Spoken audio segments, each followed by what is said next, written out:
Hello people, తిరుమలలో ఉన్న ఒక బ్యూటిఫుల్ ట్రక్కింగ్ రూట్ ని చూపించబోతున్నా.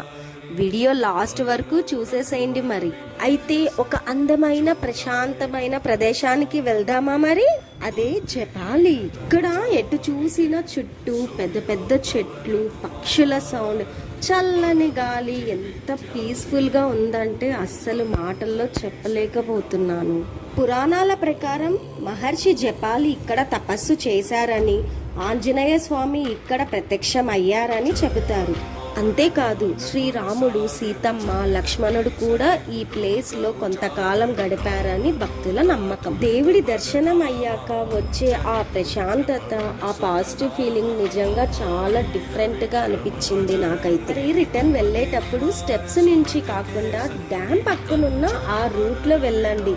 ఆ దారి అయితే వేరే లెవెల్లో ఉంటుంది. పెద్ద పెద్ద రాళ్ళు, పచ్చని చెట్లు, నేచర్ వ్యూ చూస్తూ వెళ్తుంటే నిజంగా ట్రక్కింగ్ చేస్తున్నట్టే అనిపిస్తుంది. సో తిరుమలకొస్తే జపాలి తీర్థాన్ని మాత్రం అస్సలు మిస్ చెయ్యకండి. జై హనుమాన్.